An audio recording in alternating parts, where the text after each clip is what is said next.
Hey guys, Sam Marion here, and I want to talk for a few minutes today about functioning labels when they're applied, I guess, sort of across the board, but specifically today, I'm going to be talking about autism.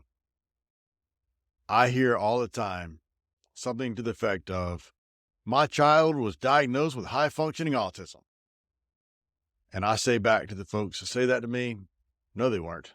Oh, no, no, no, they were. They were. I said, is that what the evaluation says? Because if so, the evaluator was not working off the DSM at all.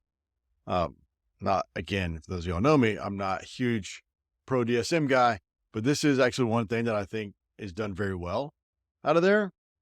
And so I had people go back and look at evaluation and they realize, no, it actually doesn't say high functioning. It says level 1 support needs. And then they come back and say, what does that mean? And I think it's a major problem. So functioning labels across the board are problematic. What happens, I think, is that some psychologists, after they do testing, they'll tell a family, your child is diagnosed high functioning autism. It's what we used to call Asperger's. And it's like this effort to try to soften the blow or something to that effect. They think that families will hear that better. I think it's for their own comfort level. Again, I don't know this, but this is sort of my own theory, my own philosophy on this, that it's all about trying to make everybody feel a little bit better about finding out that this person is autistic. Now, those of you who know me, I am autistic. I identify as multiply neurodivergent. So as I'm saying all of this, it is through that lens. There's nothing wrong with being autistic. It's a different way of being, a different way of thinking. But because it is different, we do have support needs because the world is not set up for neurodivergent people. It's not designed for autistic people and autistic brains. We need support in certain areas. Look at a school setting. The school setting is not designed for somebody who has sensory challenges. So they may need supports.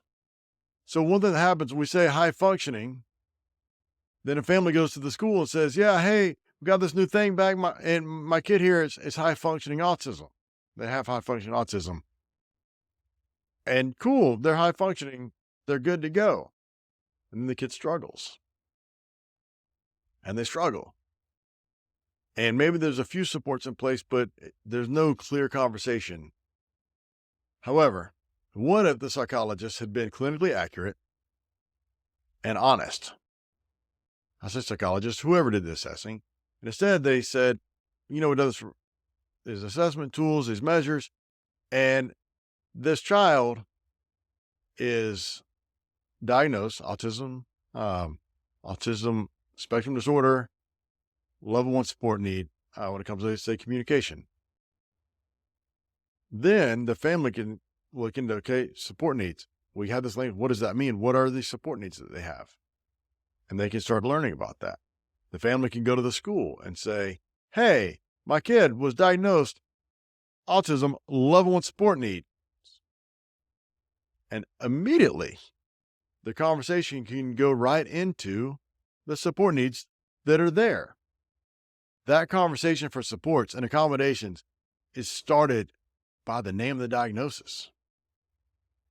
It's in the name, or it's in the modifier. It's right there.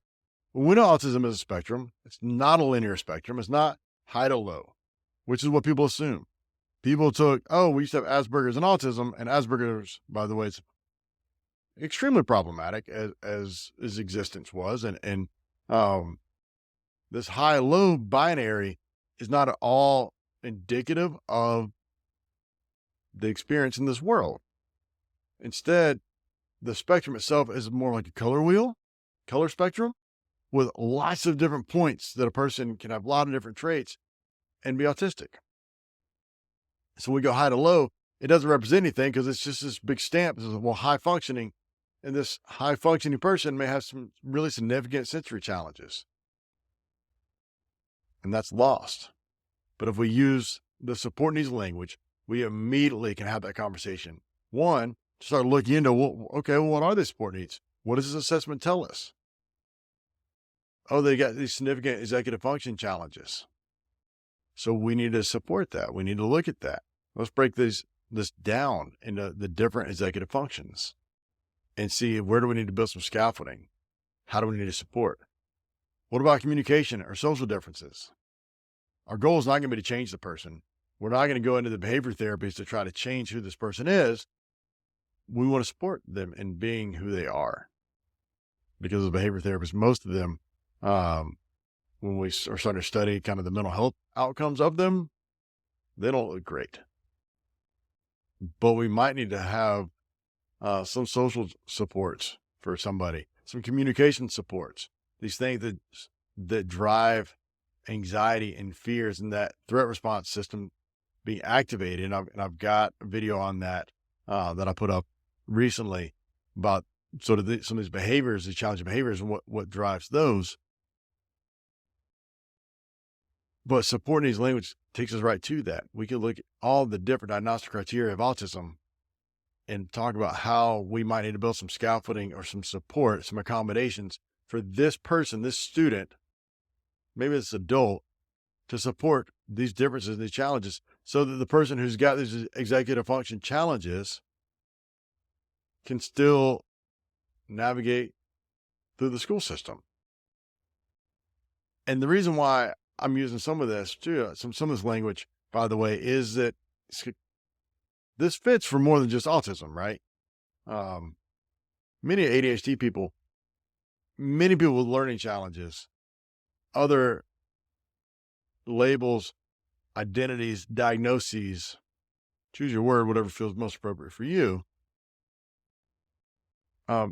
Many of these get kind of labeled as high or low functioning. And really, if we use supporting language, it goes a lot further. It's just autism, its roots come from a binary. So that language gets applied even more often, and it's harmful. Clearly, if we call somebody low functioning, that's got a negative connotation to it all the way through. And many times, someone who's labeled low functioning, and maybe that they're nonverbal, meaning that they don't speak, but that's not an indicator of their ability to understand, to comprehend, to express things. But historically, we have picked out things like that, and we've assigned labels such as low functioning because they didn't operate the way the world wanted them to. But that doesn't mean that they're low functioning. It means they have this one difference. Maybe they have multiple differences. But we limit them when we say low functioning. We just make assumptions. We don't presume competence when we do that. And that's a big deal. We want to presume competence. Okay? High functioning, also problematic. It is not helpful. It is not gentle. It is not nice because it deflects away from very real needs that a person has. And it invalidates their experience because it does not individualize their experience. So I hope across the board we can drop it. For the parents that watch this video who were given that language from a professional, I'm very, very sorry. And I'm very sorry if it has had negative impacts for your family members, for your loved ones. Because I've seen lots of families that I've worked with that I know who have had challenges as a result of being given this high functioning language. And over time, they realized it was not helping. In fact, it got in the way. For professionals, please stop. Please stop. It's harming people, harming families, harming kids. Please stop. If you don't feel comfortable telling somebody that this person is autistic and they have these support needs, that's your work you got to do.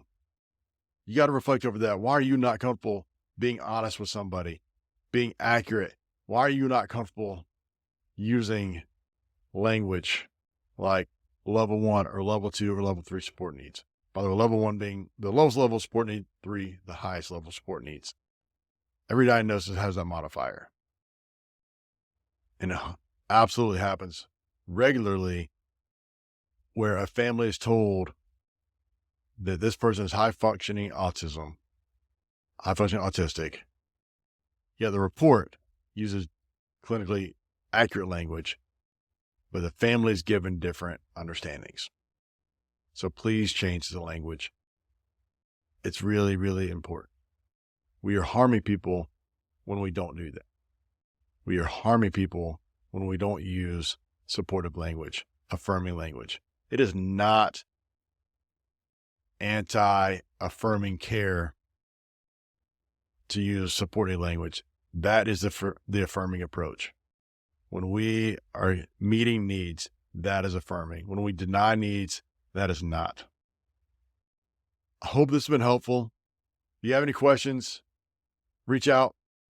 Hope you give me a like, follow, subscribe. Check me out on Instagram at Marion Counseling. Check out my other videos. If there's any content you'd like, let me know.